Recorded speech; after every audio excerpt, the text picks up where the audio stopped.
ये है दुनिया की पहली स्त्री जिसने लिखा था अपने प्रेमी को पहला प्रेम पत्र। हिंदू पौराणिक कथाओं पर नजर डाले तो दुनिया का पहला प्रेम पत्र किसने लिखा था, यह उत्तर हमें सहज ही मिल जाता है। तो आइए जानते हैं दुनिया के पहले प्रेम पत्र के बारे में। उन दिनों विदर्भ देश में भीष्मक नामक एक परम तेजस्वी और सद्गुणी नृपति राज्य करते थे। कुंदिनपुर उनकी राजधानी थी। उनके 5 पुत्र और एक पुत्री थी। उसके शरीर में लक्ष्मी के शरीर के समान ही लक्षण थे, अतः लोग उसे लक्ष्मी स्वरूपा कहा करते थे। रुक्मिणी जब विवाह योग्य हो गई तो भीष्मक को उसके विवाह की चिंता हुई। रुक्मिणी के पास जो लोग आते जाते थे वे श्री कृष्ण की प्रशंसा किया करते थे। वे रुक्मिणी से कहा करते थे, श्री कृष्ण अलौकिक पुरुष हैं। इस समय संपूर्ण विश्व में उनके सदृश अन्य कोई पुरुष नहीं है। भगवान श्री कृष्ण के गुणों और उनकी सुंदरता पर मुग्ध होकर रुक्मिणी ने मन ही मन निश्चय किया कि वह श्री कृष्ण को छोड़कर किसी को भी पति रूप में वरण नहीं करेगी। उधर भगवान श्री कृष्ण को भी इस बात का पता हो चुका था कि विदर्भ नरेश भीष्मक की पुत्री रुक्मिणी परम रूपवती तो है ही, परम सुलक्षणा भी है। भीष्मक का बड़ा पुत्र रुक्मी भगवान श्री कृष्ण से शत्रुता रखता था। वह बहन रुक्मिणी का विवाह शिशुपाल से करना चाहता था, क्योंकि शिशुपाल भी श्री कृष्ण से द्वेष रखता था। भीष्मक ने अपने बड़े पुत्र की इच्छानुसार रुक्मिणी का विवाह शिशुपाल के साथ ही करने का निश्चय किया। उसने शिशुपाल के पास संदेश भेजकर विवाह की तिथि भी निश्चित कर दी। कृष्ण को रुक्मिणी को पत्र।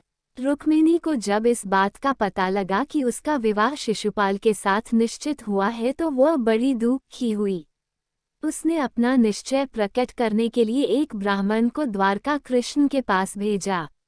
रुक्मिणी ने श्री कृष्ण के पास जो संदेश भेजा था वह इस प्रकार था, हे नंद नंदन, आपको ही पति रूप में वरण किया है।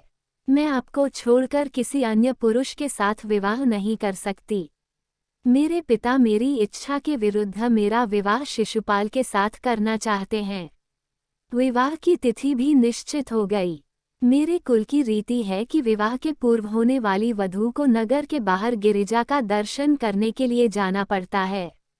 मैं भी विवाह के वस्त्रों में सज धज कर दर्शन करने के लिए गिरिजा के मंदिर में जाऊंगी।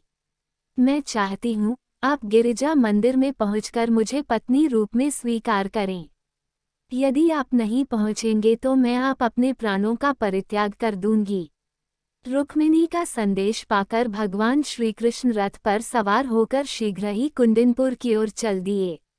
उन्होंने रुक्मिणी के दूत ब्राह्मण को भी रथ पर बिठा लिया था। श्री कृष्ण के चले जाने पर पूरी घटना बलराम के कानों में पड़ी।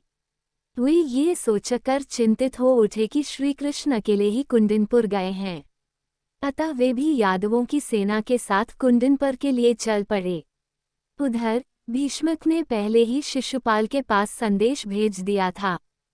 फलतः शिशुपाल निश्चित तिथि पर बहुत बड़ी बारात लेकर कुंदिनपुर जा पहुंचा।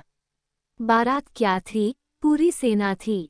शिशुपाल की उस बारात में जरासंध, पौंड्रक, शाल्व और वक्रनेत्र आदि राजा भी अपनी अपनी सेना के साथ थे।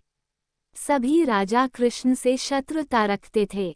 विवाह का दिन था। सारा नगर बंधनवारों और तोरणों से सज्जित था। मंगल वाद्य बज रहे थे। मंगल गीत भी गाए जा रहे थे। पूरे नगर में बड़ी चहल पहल थी। नगर वासियों को जब इस बात का पता चला कि श्री कृष्ण और बलराम भी नगर में आए हुए हैं तो वे बड़े प्रसन्न हुए। वे मन ही मन सोचने लगे, कितना अच्छा होता यदि रुक्मिणी का विवाह श्री कृष्ण के साथ होता, क्योंकि वे ही उसके लिए योग्य वर हैं। संध्या के पश्चात का समय था। रुक्मिणी विवाह के वस्त्रों में सज धज कर गिरिजा के मंदिर की ओर चल पड़ी। उसके साथ उसकी सहेलियां और बहुत से अंगरक्षक भी थे।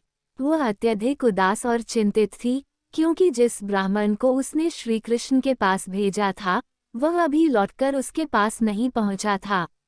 साथ श्री कृष्ण का पीछा किया, किंतु बीच में ही बलराम और यदुवंशियों ने शिशुपाल आदि को रोक लिया। भयंकर युद्ध हुआ। बलराम और यदुवंशियों ने बड़ी वीरता के साथ लड़कर शिशुपाल आदि की सेना को नष्ट कर दिया। फलतः शिशुपाल आदि निराश होकर कुंडिनपुर से चले गए। रुक्मी ये सुनकर क्रोध से कांप उठा। उसने बहुत बड़ी सेना लेकर श्री कृष्ण का पीछा किया। उसने प्रतिज्ञा की कि वह या तो श्री कृष्ण को बंदी बनाकर लौटेगा या फिर कुंडिनपुर में अपना मुंह नहीं दिखाएगा। रुक्मी और श्री कृष्ण का घनघोर युद्ध हुआ। श्री कृष्ण ने उसे युद्ध में हराकर अपने रथ से बांध दिया, किंतु बलराम ने उसे छुड़ा लिया। उन्होंने श्री कृष्ण से कहा, रुक्मी अब अपना संबंधी हो गया है। किसी संबंधी को इस तरह का दंड देना उचित नहीं है। रुक्मी अपनी प्रतिज्ञा के अनुसार पुनः लौटकर कुंडिनपुर नहीं गया। वो एक नया नगर बसाकर वहीं रहने लगा। कहते हैं कि रुक्मी के वंशज आज भी उस नगर में रहते हैं। भगवान श्री कृष्ण ने रुक्मिणी को द्वारका ले जाकर उनके साथ विधिवत विवाह किया।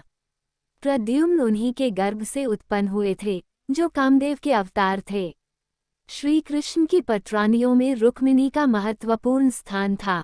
उनके प्रेम और उनकी भक्ति पर भगवान श्री कृष्ण मुग्ध थे।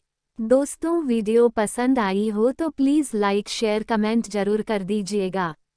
और अगर अभी तक आपने हमारे चैनल को सब्सक्राइब नहीं किया है तो प्लीज़ दोस्तों हमारे चैनल को सब्सक्राइब करके ही आगे बढ़िएगा। हमारा साथ देने के लिए आपका सबसे धन्यवाद।